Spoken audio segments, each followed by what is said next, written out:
बिस्मिल्लाहिर्रहमानिर्रहीम। अस्सलाम वालेकुम। जैकब न्यूज़ सां मां आहियां आबिद अली मंगरियो। पेश आहिनि हिन वक्त जूं हेडलाइंस। जैकबाबाद में रेलवे अख्तियारनि जो गैर कानूनी अदावतुनि ते कब्ज़े ख़िलाफ़ ऑपरेशन। जैकबाबाद में डीएस रेलवे जे हुकुम ते डिवीजनल इंजीनियर दिलावर लाशारी जैकबाबाद पहुंची रेलवे एराज़िन ते गैर कानूनी अदावतुनि ख़िलाफ़ ऑपरेशन कयो। डिवीजनल इंजीनियर डीएसपी रेलवे सां गॾिजी पुलिस नफ़री साण करे कोयटा रोड ते पत्थर मोड़ वटि सूबाई सलाहकार मीर एजाज़ हुसैन जखरानी जे वालिद मीर बाबल ख़ान जखरानी जे पेट्रोल पंप जो 25 फुट ताईं अदावती कम गैर कानूनी ॼाणाए पट करे छॾियो। डिवीजनल इंजीनियर जो चवणु हो त कंहिंखे बि रेलवे जे प्लॉट ते कब्ज़ो करण न ॾिनो वेंदो। इन सिलसिले में रेलवे पुलिस राब्तो करण ते ॿुधायो त मीर बाबल ख़ान जखरानी जे अदावत थियल पंप जो 25 फुटनि ताईं रेलवे प्लॉट ते कब्ज़ो थियल हो। डीएस रेलवे सखर जे हुकुम ते कब्ज़ो हटायो वियो आहे।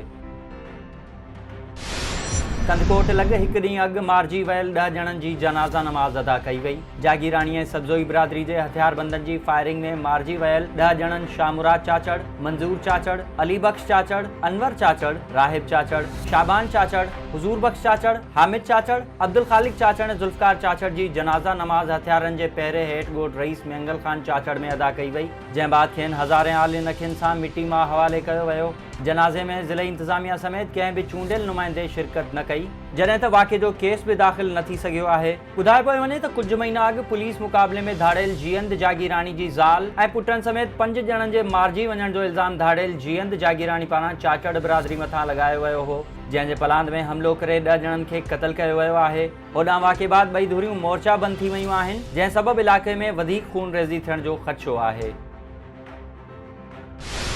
खैरपुर सिर अस्पताल जे कोरोना आइसोलेशन वार्ड में ऑक्सीजन लीक थियण सबबि 3 मरीज़ फौत। ऑक्सीजन गैस लीकेज सबबि कोरोना मरीज़ मुस्मात रुबीना, तैयबा ऐं नफ़ीस फौत थी विया, जॾहिं त ॿियनि मरीज़नि जी हालत बि ॻणती जोगी आहे। होॾां इंतज़ामिया हिकु मरीज़ जे फौत थियण जी तस्दीक पिणु कई आहे ऐं मामले खे दॿाइण जी कोशिश पिणु कई पई वञे। सिर अस्पताल खैरपुर में हिन वक़्तु 17 मरीज़ दाख़िल आहिनि। गड़ियसन में उरड़ी विघे हिकु वधीक ॿारड़ो फौत, अंग 12 थी वियो। ॻोठ आदम मायरी में 2 वरनि जो मासूम नींगर अहमद मायरी उरड़ी विघे फौत थी वियो। गड़ियसन ऐं भरपासे में उरड़ी विघे फौती ॿारनि जो अंग 12 थी वियो आहे। वाज़े रहे त सिहत खाते जी बेध्यानी सबबि बीमारी ते ज़ाब्तो नथो अची सघे। तंगवानी वेझो ट्रैक्टर कल्टी थियण सबबि हिकु ॼणो फौत, हिकु ज़ख़्मी। जमाल थाणे जे हद ॻोठ महरुल्ला ख़ान बेजाराणी वटि ट्रैक्टर ट्राली कल्टी थियण जे नतीजे में नूर ख़ान निंदवाणी ट्राले हेठियां अची चिभाड़जी फौत थी वियो, जॾहिं त हिकु ॼणो ज़ख़्मी थी पियो, जिन खे ॻोठाणनि पारां सिविल अस्पताल मुंतक़िल कयो वियो।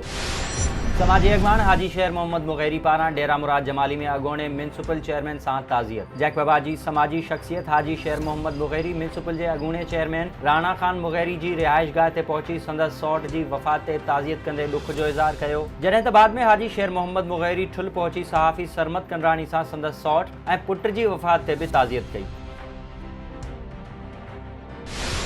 गड़ियसन वेझो कंडरानी बिरादरी जी 2 धुरियुनि में झेड़ो, 2 ॼणा ज़ख़्मी, अस्पताल मुंतक़िल। गड़ियसन थाणे जी हद ॻोठ लियाक़ताबाद में कार ऐं तकरार तां कंडरानी बिरादरी जी 2 धुरियुनि में झेड़ो थी पियो, जंहिं जे नतीजे में लठियूं लॻण सबबि सरदार ऐं मुख़्तियार कंडरानी ज़ख़्मी थी पिया, जिन खे पुलिस लेटर ॾेई इलाज लाइ अस्पताल मुंतक़िल करे छॾियो आहे।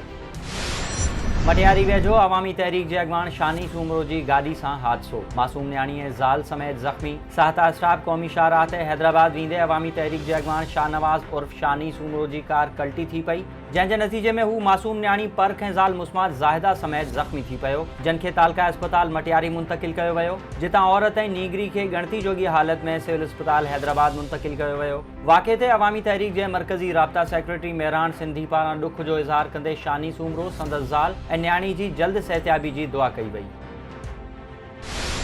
मेहड़ में ग़ुलाम अब्बास चांडियो ऐं अकबर भुट्टो जे कातिलनि जी गिरफ़्तारी लाइ वारिसनि जो एहतजाज। 12 ॾींहं अॻु जाम शोरो भरिसां काज़ी आरिफ रोड ते क़तल थी वियल ग़ुलाम अब्बास चांडियो ऐं अकबर उर्फ़ मीरजत भुट्टो जे वारिसनि पारां संदन कातिलनि जी अदम गिरफ़्तारी ख़िलाफ़ हाफ़िज़ जावेद अली चांडियो, हबीबुल्ला चांडियो, हाफ़िज़ मोहम्मद नवाज़ चांडियो ऐं ॿियनि जी अॻवानी में सिंध प्रेस क्लब आॾो एहतजाजी मुज़ाहिरो कयो वियो। हुननि एसएसपी दादू, डीआईजी हैदराबाद ऐं आईजी सिंध खे अपील कंदे चयो त कातिलनि खे गिरफ़्तार करे असां सां इंसाफ़ कयो वञे।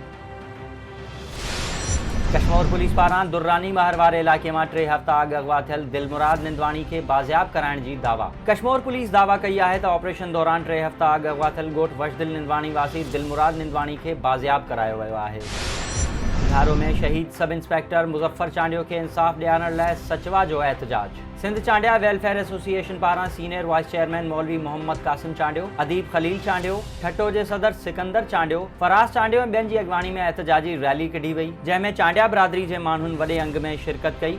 मुज़ाहिरीन जो चवणु हो त जन कारण इंस्पेक्टर मुज़फ़्फ़र चांडियो आपघात कयो, उन्हनि ख़िलाफ़ पुलिस खाते अञा ताईं का बि कार्रवाई नाहे कई। शहीद खे इंसाफ़ ॾियारण लाइ सचवा पारां एहतजाजी मुज़ाहिरा कया वेंदा ऐं इंसाफ़ मिलण ताईं जिद्दोजहद जारी रहंदी।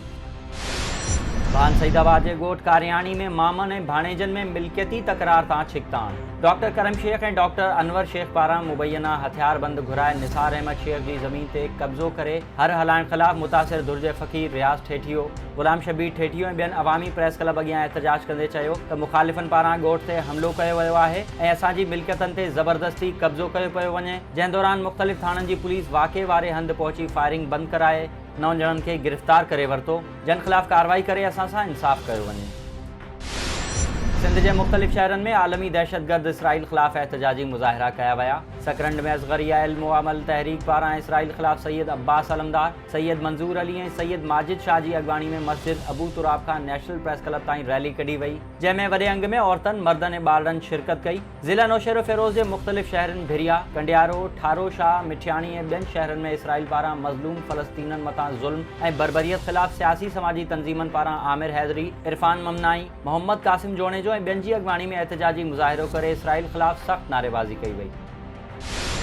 खैरपुर नाथनशाह ऐं चंबड़ में बहरिया टाउन में मलिक रियाज़ ख़िलाफ़ एहतजाज। खैरपुर नाथनशाह में अवामी पोरियत तहरीक पारां मरकज़ी organiser advocate GN Khoso, Javed Chandio, Mazhar Chandio ऐं ॿियनि जी अॻवानी में रैली कढी वई। चंबड़ में कम्युनिस्ट पार्टी ऑफ पाकिस्तान पारां बहरिया टाउन ख़िलाफ़ कम्युनिस्ट पार्टी जे अॻवान कामरेड अरबाब, कामरेड मुबारक, कामरेड गुलाबरा ऐं ॿियनि जी अॻवानी में बुख हड़ताली कैंप क़ाइमु करे बहरिया टाउन ख़िलाफ़ सख़्त नारेबाज़ी कई वई।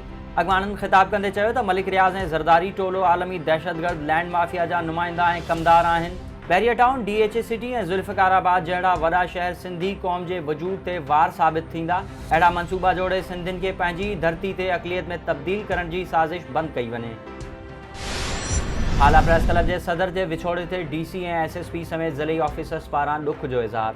Deputy commissioner Syed Murtaza Ali Shah, deputy director information Mohammad Sabir Kaka ऐं SSP आसिफ बुग्यो समेत ज़िले जे आला ऑफिसर्स मटियारी मीडिया हाउस सथ समेत ज़िले जे समूरनि ऑफिसरनि पारां आला प्रेस क्लब जे सदर सीनियर सहाफ़ी अकरम काइम खानी जे लाॾाणे ते दिली सदमे जो इज़हार कंदे पोइरनि सां ताज़ियत जो इज़हार कयो वियो आहे।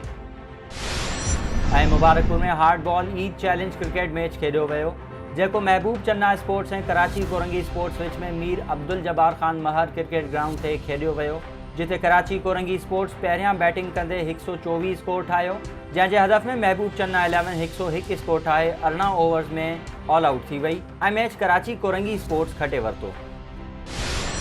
हिन वक़्त ताईं जूं हेडलाइंस। वधीक ख़बरुनि ऐं अपडेट्स लाइ विज़िट कयो असांजी वेबसाइट www.jacobnewsht.com ऐं फेसबुक ते फॉलो कयो। ॾिसंदा रहो जैकब न्यूज़, ख़बर खां हक़ीक़त ताईं।